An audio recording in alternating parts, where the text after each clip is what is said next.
left it going. I'll check again. If you're listening over there... They just put it on.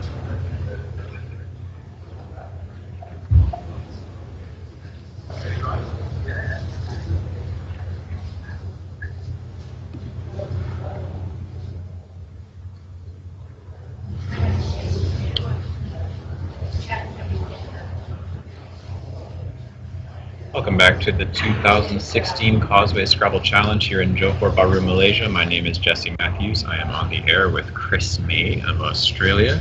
We're going to be providing live commentary for round 8 today, and no, this is not a mistake. It is Esther Perrins and Nigel Richards again playing for a third round, and that is because pairings here are pretty simple. It's straight up King of the Hill. Repeats are allowed whenever, anytime. We are looking at Chris's laptop to follow along and see what the board is, because unfortunately our screen, our big one, is not showing the coverage that you're supposed to be seeing. So if our technical team can please make sure that we have that showing, that would be great. For now, we'll watch on Chris's laptop in the meantime.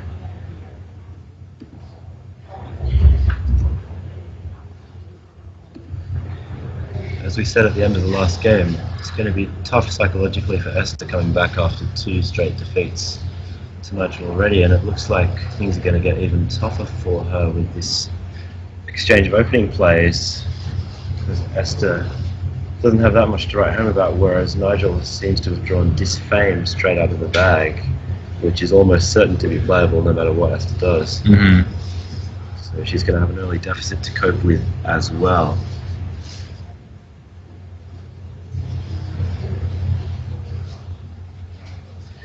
Yeah, Edward, we have been thinking that if it turns out to be a Nigel Fest on board 1 for the entire tournament, we might try and get some other featured matches up there to see some other players in action. Yeah, but that's still a way away. We'll see what we can do about getting that changed up. Esther just had an extremely early jump ahead to get into first spot for some rounds here, so what's really been happening is Nigel's been taking that same sort of jump into a commanding lead that Esther had a few rounds ago, so that's kind of just the way that King of the Hill has played out. But we're going to see some other fairly strong players up on board 1 against Nigel pretty soon here, and with some luck they will knock him down a few pegs so that we can keep this a contest for a while. Indeed. I'm going to step away quickly so that I can help them fix the screen for us. In the meantime, I'll leave Chris's very capable hands, well, mouth actually, to provide commentary. I don't know how to respond to that. Be right back. So, as expected, Nigel has slammed down Disfame. That putty opening of Esther's only takes the E hook, doesn't take the S. So, may well have been Nigel's only reasonable option there. And so, hello, Esther's picked up quite a nice rank here. That quart plus ED, very flexible, and also makes an 8 with an A, if I'm not mistaken. So she can respond with quadrate, and we'll be seeing another early opening bingo exchange, I should think.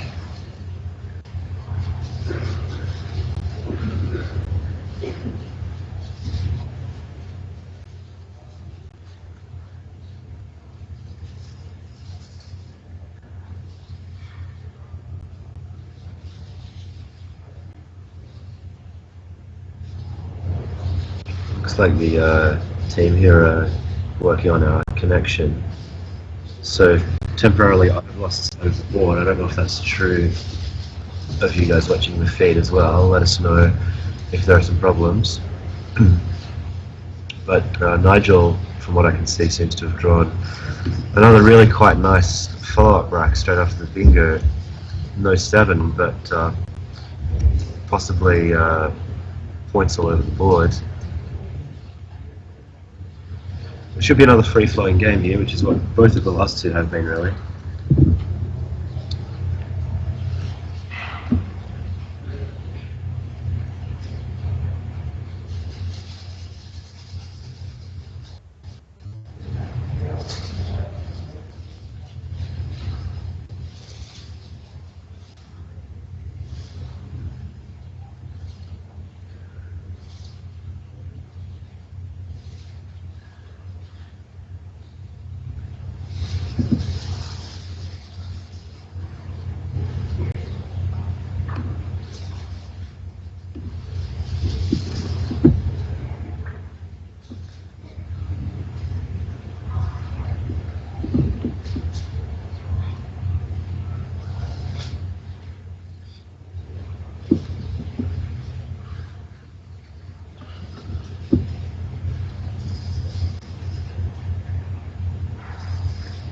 Okay, well I now have enough of a feed on other screens to know that Esther has played Quadrate, and I believe that leaves Tampon available for Nigel.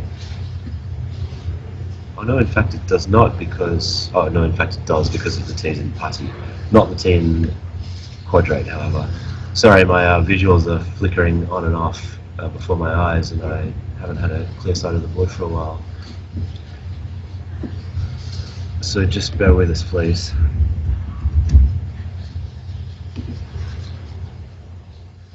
Yeah, I agree, Jason. It is a nice positioning of Quadrate. Quadrate also takes both the D and the S, which is undoubtedly going to be relevant on future turns.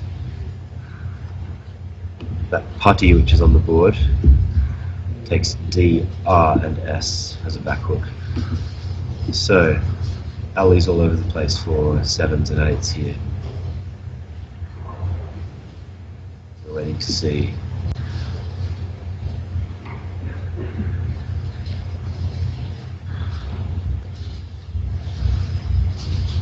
Tampon go down. It has gone down, I can see. But I think that the feed that you guys are seeing is a little lagging behind the actual game. The whole day we've been doing it from here. Yeah. Just look at what's going on here. Okay. Okay, so I think we now have a feed that's more or less exactly the same as the feed you guys are getting, might be only 1 or 2 seconds ahead. I think we should be on now. And what I see is that Esther responded to Tampon with a play of Valve. Don't know what her rack was. Those 2 V's would be handy for Nigel's rack. Is it Ayurveda is the word? Yeah, Ayurveda, yeah, I was thinking the same. These are in the wrong spot. Hello to Omri. So another fireworks opening for Nigel. I mean, bingo start again for him. I mean, really, when he's getting tells like this, it's going to be a tough man to beat. Mm. But Esther hanging in, Quadrate, very good player. And potential to turn this next rack into, you know, bingo very soon, next turn, ideally. What's been challenged? Oh, Quadrated. Henry in advance has hit the +5. That's usually a pretty safe guess whenever Nigel's played a word. And so Esther has to settle in for the hard yards of playing catch-up against Nigel. Not an easy assignment.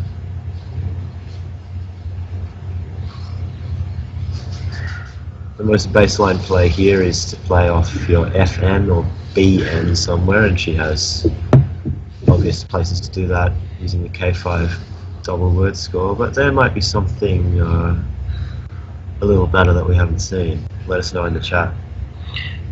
Now, I know that most of the time it should seem straightforward in favor of not duplicating, but would you go for fun or fub if you were to go across the right? I'd go for fun. Okay. Is the short answer. I don't like to duplicate N, and I do like the fact that the B adds a little punch to the score of the bingos that you might get as well. Okay. But it's not the best tile for that purpose. The C would be way better. But you know, beggars can't be choosers.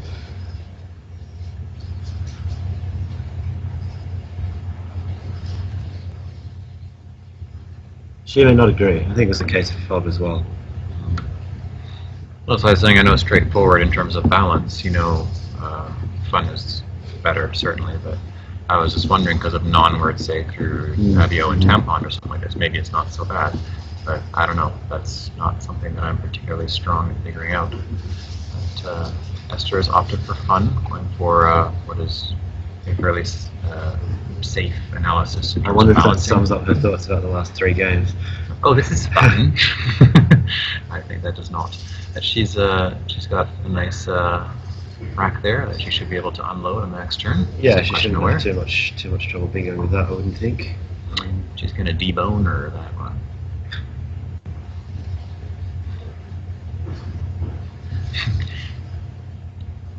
Fun is a huge blunder, says Jason Katz-Brown.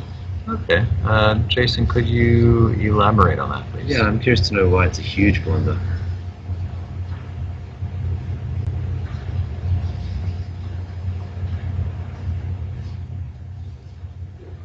Do you mean purely for equity, Jason, or is it a positional blunder?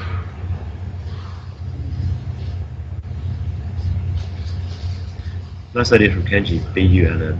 Hadn't thought of that. Definitely a case for that.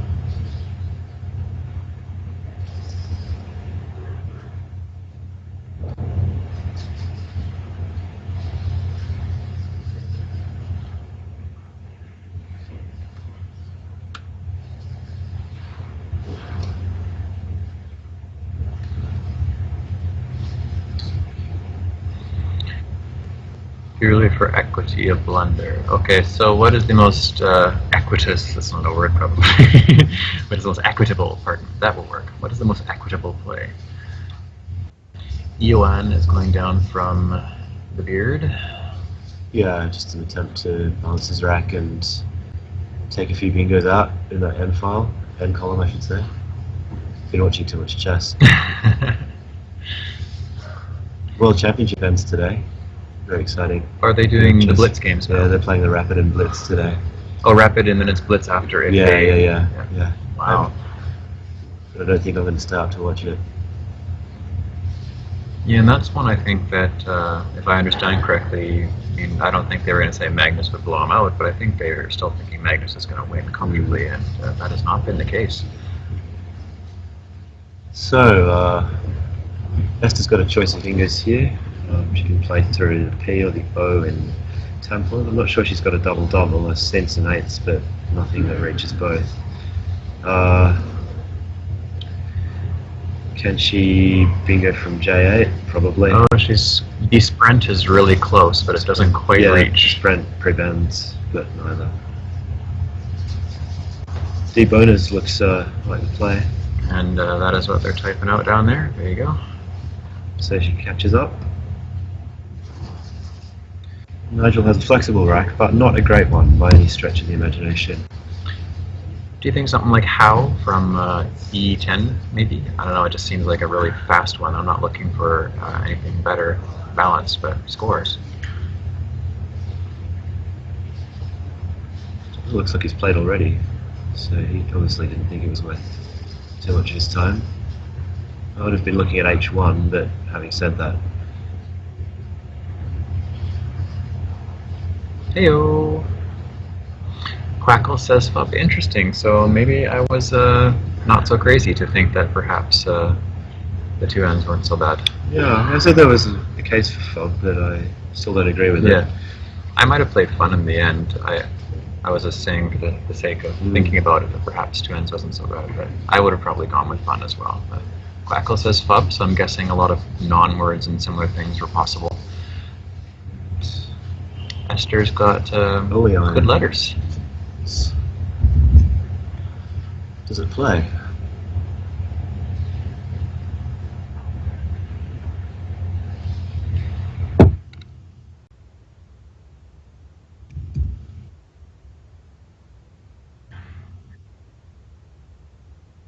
It doesn't, I don't think, but the 8s to the D do, of course. Slow-end is just one of them. So expect we'll see one of those go down. So, nice run of tiles for Esther. Don't think anyone's going to begrudge her that. It's a very fluid game. Both got very flexible tiles, not much in the score, and there's lanes all over the place to keep going. No telling where this one was going to end up.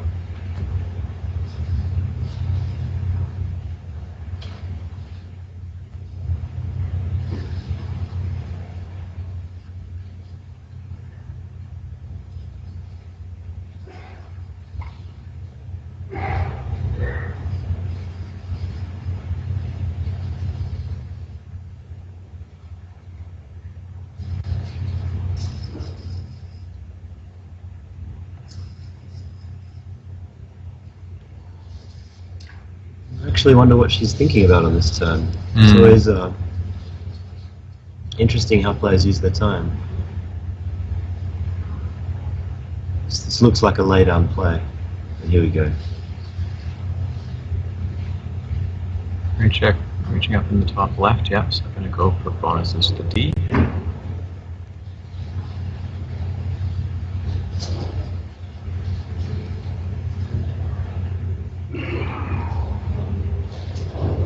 And I think that's the correct choice over lesion, just because of the vowel consonant sequence. Makes it slightly tougher to make a big riposte from the A1 triple. So, Nigel looking at a 46-point deficit. Here's a very nice set of letters. They don't bingo, unless I'm missing one. I'm going to assume there will be a 2-tile drop here.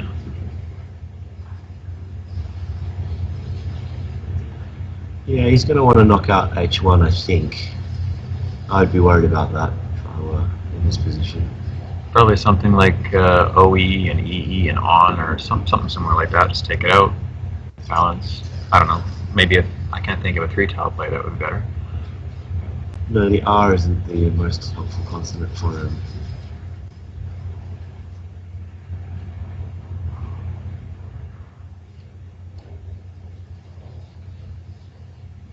The arise leave could go wrong for him here.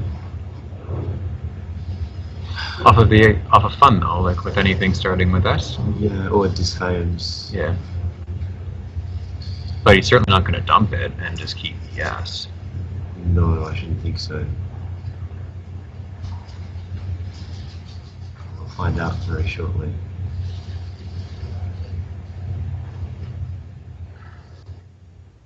So there goes OI. Okay, so he's kept erase instead.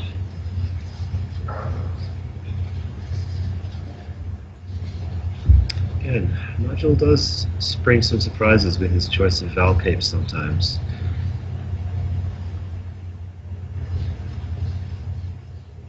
He must feel that that erase gives him more bingos on the next turn than the I, which I think standard top player play would be to keep the I, keep the 3 different vowels. Thank you, Jason. Is it because there's a vowel imbalance, an I imbalance? Sorry, the pool is so tiny for us that I keep forgetting to look at it. Yeah. That would explain the choice.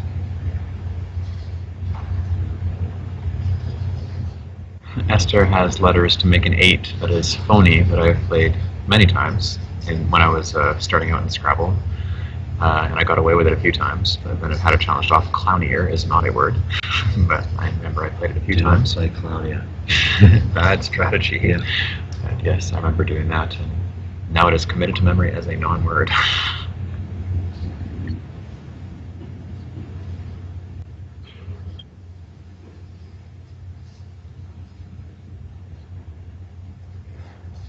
Yeah, I think what she needs to worry about slightly here is banking all her scoring tiles on this turn and suddenly finding herself with a rack of 1-point letters and no scoring power, and Nigel having caught up with the bingo on the next play. So there's possibly a case for keeping the C back here, I think. Having said that, I haven't actually found a candidate play that I'm looking at, and she may decide to defend, for example, the 4th row and knock out the whole top left if you can, as Nick Ferns has just suggested in the chat. That's certainly a viable strategy. She could equally decide to play down the M column, but that's a more dangerous option. Try and take out row 9 as well. It really depends how she reads this position, where she thinks the threats are, and whether her strategy is going to be to purely grab points now and outrun, or save up some bingo stuff. She's sort of trying to have it both ways with that play with Klaus.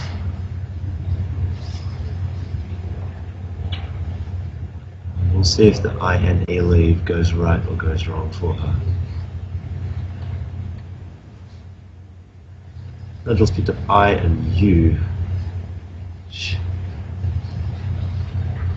5 eyes left, but Quackle would still play OE.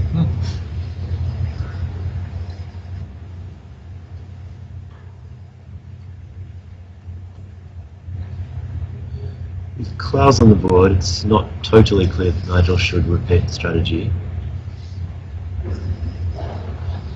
Nigel's played top left, it looks like.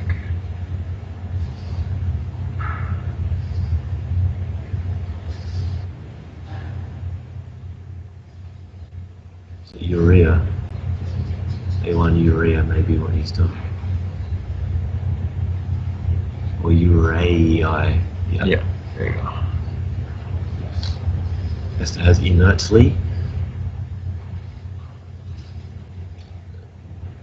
But it seems to be homeless. We're looking for any extensions, perhaps.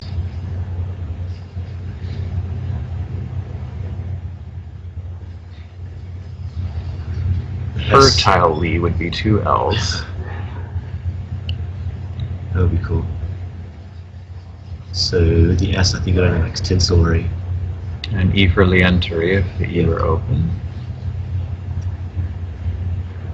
Nothing that'll actually go unless we are overlooking it.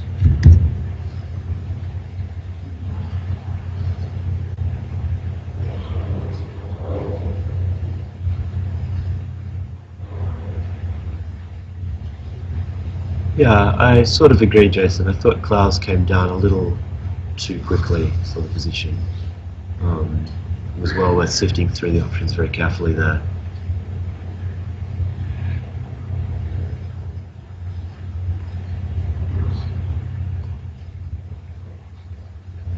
And I certainly thought there was a good case for keeping the C, and your plow would have done that. And Kenji, actually, I had thought of Wilco's before, but Wilco does not take an S, so that would not have been optimal because it would have come off.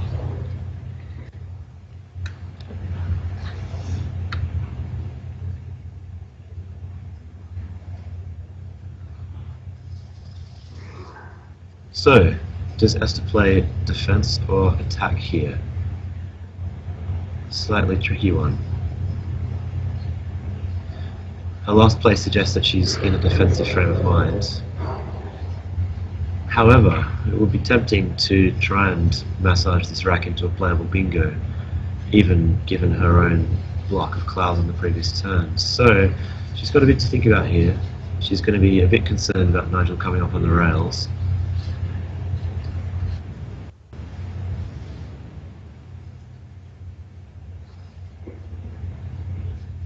There actually aren't that many great scoring opportunities for her here. Yeah, I'm trying to find something on the board that stands out, and I don't see it.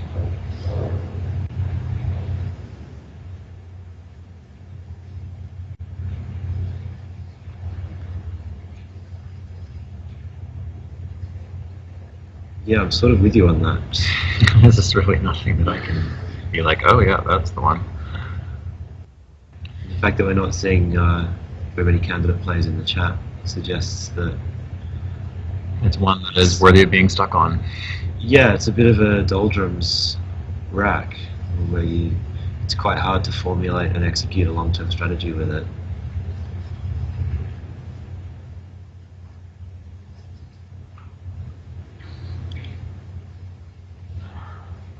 The best equity play could be on row 4, could be bottom right, could even involve hooking woe with the T. Well, it probably doesn't involve that. 1, 9, and 9. Yeah, that's a handy score, isn't it? And it knocks out 8s through the L of clouds.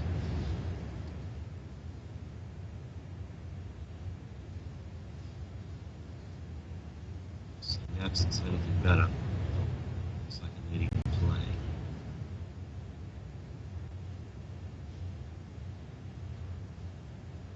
So, Kill. keeping some scoring power back, but also taking out the best place to play those tiles, the Y and the N. So, If you were a Nigel, what would you do? it's a slightly, ever so slightly rudderless move from Esther, I'd say. She's keeping the R, which hooks on putty and so on.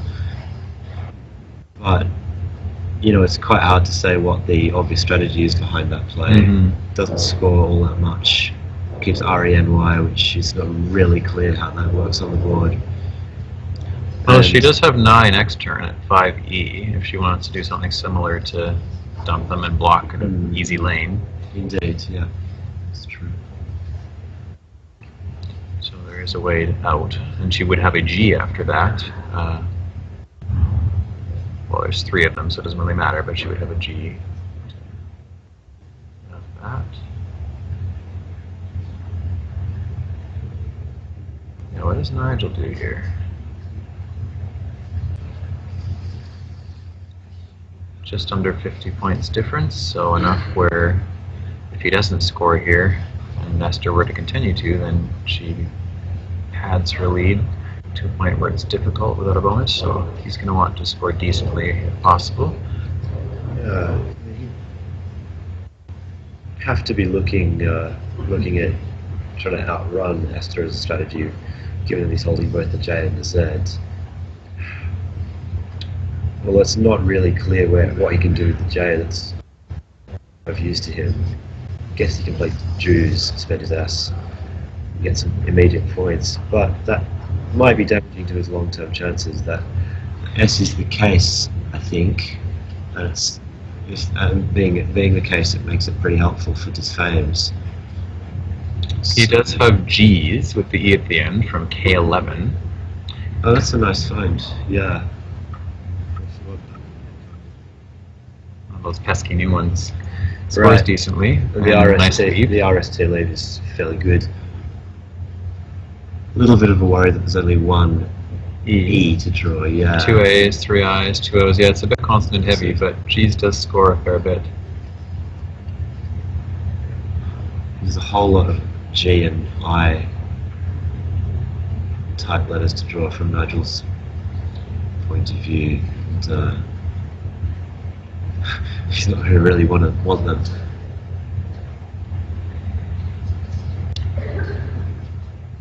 Problem with G's, of course, is that it blocks 8s through any of the letters in clouds, which I'm not sure he wants to do, but G's declutters and scores, so it's hard to say. It almost catches him up, and with the case S, it pretty much makes the score difference negligible. Yeah. I don't know what he's going to think of Till from Esther. I think he'll probably basically think what we think of it, which is that some not really a reason to go into hibernation and think of danger. Reject. So he's got plans for the Z and the case S. Playing with his food.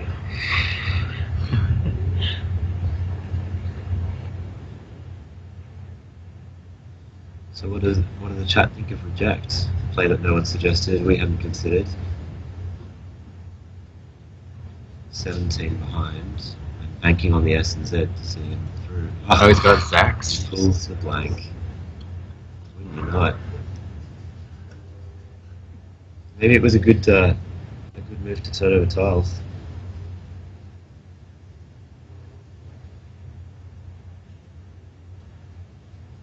You'd have to say that with that having happened, Nigel's now a heavy favourite to take this game out as well.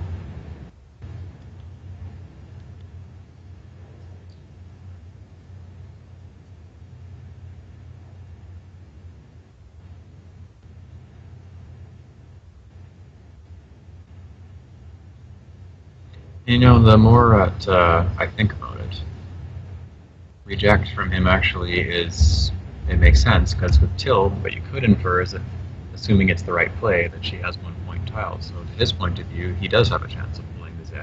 Maybe not the blank, but a chance of pulling that. And with the S and disfame already open, he's not really losing anything by opening the board some more. He kept the Z, didn't he? So keeping the Z is kind of nice with a bag where the vowels are scoring vowels rather than bingo vowels. The K, I should say, sorry, when I was talking about drawing the letters. But yeah, you wouldn't have much to fear, assuming she made the correct play when playing Till. So So Yes. I think Esther's just gone all up for points there. GEY, because she's kept a pretty horrendous looking NNRX. So, well, 47 points is lead is going to disappear pretty quickly. Although, if the eye, it'd be amazing if an eye showed up in the right position for that rack and she could make bank three. Mm. That ain't going to happen here. This is the real world. Yeah, I'm going to expect Zach's.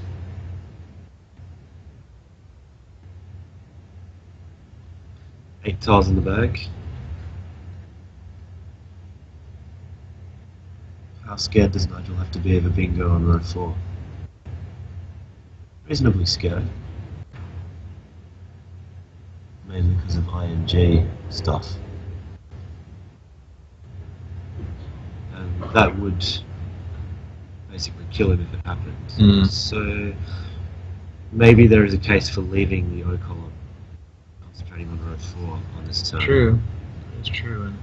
And really toying with it. I'm not. I don't know. That's a hard one to think through in real time. I'm not at all sure that that's the correct play. It may well be better for him to gobble up all the points.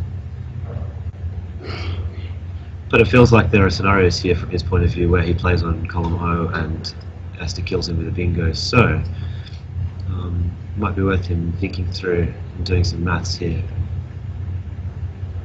I don't really see much good in the top left for him. Maybe something that uses the K on C3. He could even spend the blank. Could he not? Something like... He could, but then if he opened up over to the A column and she had a bonus down anyway, then he's not really... It's kind of the purpose. What if he sticks the Z on 3A? Is that any kind of risk? Anyway, so I think he's played in the O column, so he doesn't even care. Probably Zach's. Oh wait, no. Kuzu. No, he did care. He blocked. Yeah. Okay, so he's made the block and he's kept nice letters, yeah? Can't really, Yeah. No, I think that's a strong play. can't fault that. Yeah.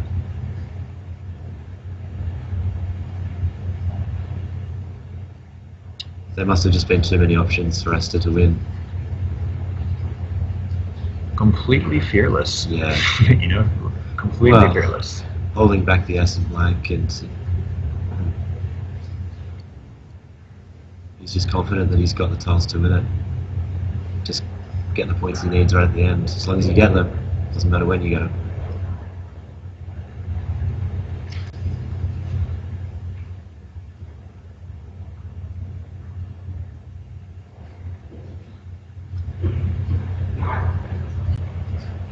So how can Esther find a way to win this? I would say she starts with a play like Lax from the L and Klaus, something similar. Yeah, she must infer, as Kenji says, both the S and the blank on Nigel's rack. And so, as you say, I think it's absolutely imperative she does something about rejects. Although the problem, if he does have the blank after Lax, is he can make a play like Flax and something else, but it's obviously not as much as a bonus, so maybe it's something better there. But yeah, something that clearly takes out rejects. Very, very tough spot for him. Lab doesn't work because of slab or flab. Oh, gnarl. Oh. She's just going for points, which is, you know, not always a bad idea, but in this case, that's going to hurt. So she left one in the bag, am I correct? 2. There's 9 on the same tile. Two So in this the time bag. she's left 2. Up by 48. Well, I mean, but Yeah. it should be all over once Nigel bingos. Yeah.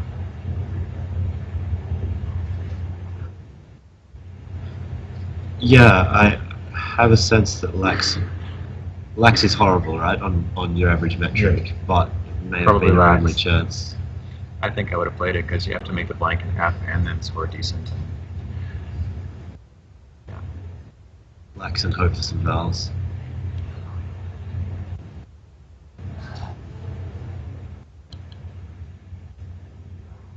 So Nigel, really wonderful positional play for Kuzu. Didn't succumb to temptation. Knew that he had the spot on the board.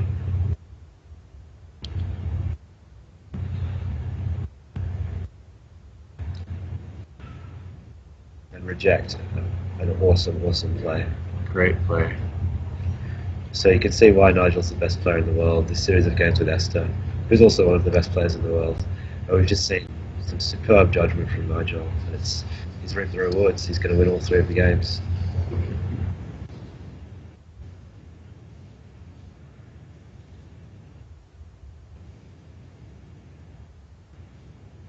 Kenji is suggesting to hold back and play Rio, so just give himself 2 spots the next turn.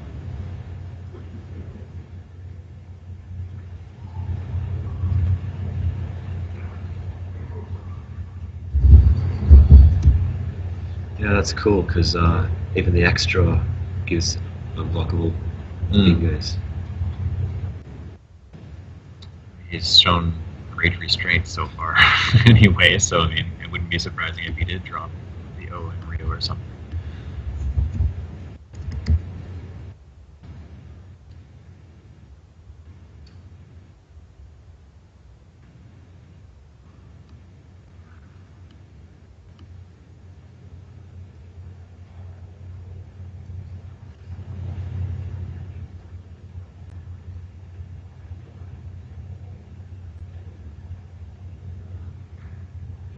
To defend Esther, I think she decided how she was going to win the game. She decided that she was going to win it by outrunning Nigel, and she stuck to that strategy. It hasn't worked.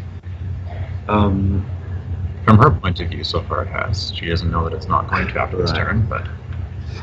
And the thing that really gets in the way of that is the fact that she really must infer after Kuzu that Nigel has the blank and the S for that column. So that the outrunning strategy is weakened by that knowledge. Yeah, and it's also possible that when he played that, maybe she thought that, oh, maybe he doesn't have anything, which obviously is wrong, but perhaps she somehow thought, oh, he doesn't have any of it. But it doesn't make sense after playing reject first. Yeah. Just trying to think of reasons why she wouldn't go for an all-out block. Because reject is a little too desperate at that point from Nigel if he doesn't have an S or a blank. I think she's doing what we all do from time to time, which is reach for the points when you're not quite sure what to do. It's a complex situation. She's just been under the annotation for 3 consecutive games against Nigel. And lost the first 2 of them. That's fair. And she doesn't want to have to make hard strategic decisions and calculations at this point. That is fair. She wants to win the game easily, and the way to do that is to score points. Points are good. Can't argue with points. But he's going to make that bonus play there. Coronas, you think, or raccoons? Doesn't matter then. It really doesn't matter. Is there a fun word? I'm going to say coronas. Is there quite fun word? No, it's only coronas and raccoons. Raccoons, okay, I got wrong.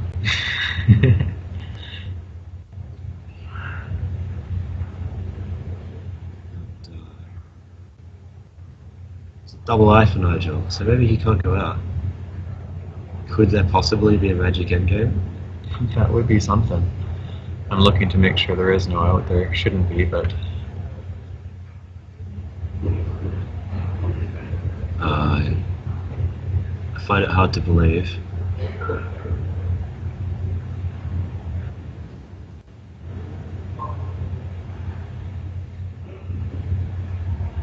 The rack's just too awkward and the board's too unhelpful, I think. I'm looking for anyone for bite or something similar, but then NX wouldn't really go down. Bite or knight or something like this.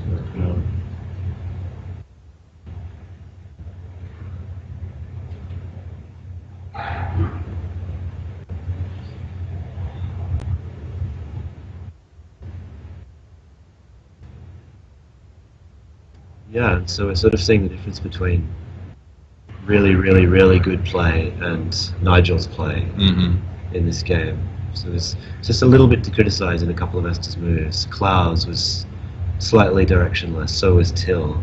These weren't bad plays. In fact, they were pretty good plays. But they didn't have a really well-defined path to victory in the game. Nigel's plays were totally acute, exactly right for the board, gave himself the best chance at every turn, knew when to play defense and knew when to play attack, did that with perfect calibration to the ball, and you see what happens. He gets the tiles and he wins. It's a master class. Absolute masterclass. Both of the last 2 games from Nigel.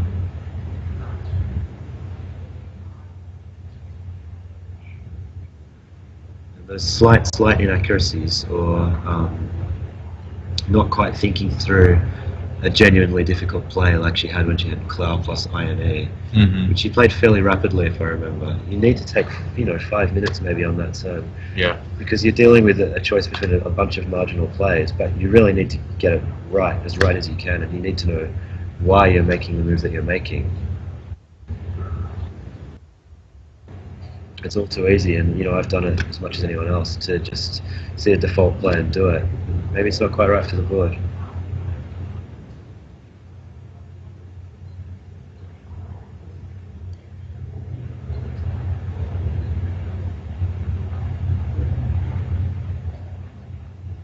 She's rightly taking time here to see if she can pull anything out at the end.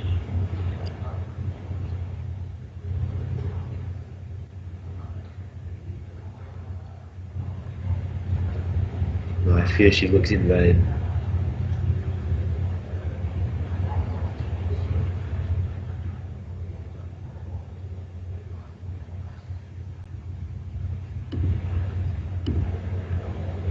She knows she's going to have to make any scoring X play blockable on this turn, or Nigel will just block it as possible.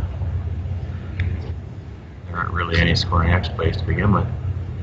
So for those of you who perhaps haven't looked at the standings before this round, going into the current game, Nigel was the only undefeated player, 7 wins and a margin of 5-5-3.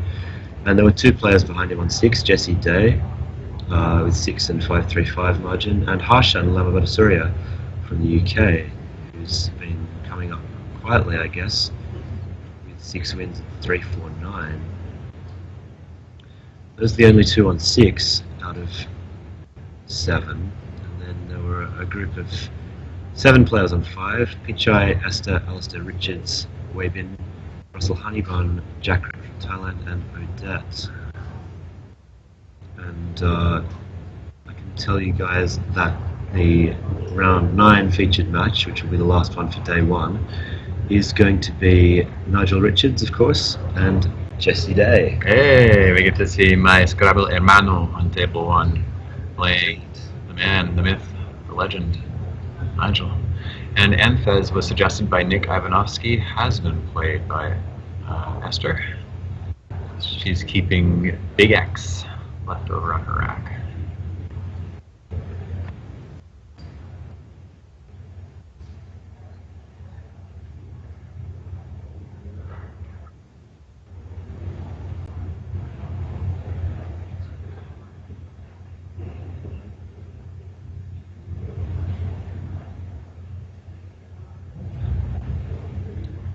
Looks like Nigel dropped an I somewhere we can't see, and Esther has dropped the X on, yeah, so we could use it. Jai, yeah, Jai makes sense. Esther, I believe, played X, and Nigel has dropped the I somewhere else. So, another painful loss for Esther, one has to say. Going up, there's nothing tougher. Going up against Nigel 3 games in a row, day 1 of the tournament, under annotation. She knows we're commentating. That's a really tough assignment. She's played really, really well through those 3 games, I think, and unlucky to leave with 3 defeats. Thank you for watching, Jason. Sleep well. Glad you could be with us. Please come back as often as you like. Yeah, it's been a treat to watch the 2 of them play. We already know how good Nigel is, and we've gotten to see, Esther's played very, very well. There's been a few small little things, obviously, we don't agree with, but not like, wow, that's absolutely terrible, or a huge whiff, just things that we didn't prefer personally. When she looks back at this, assuming she analyzes these games, I don't think she's going to be that unhappy, to be honest. It's just small little things.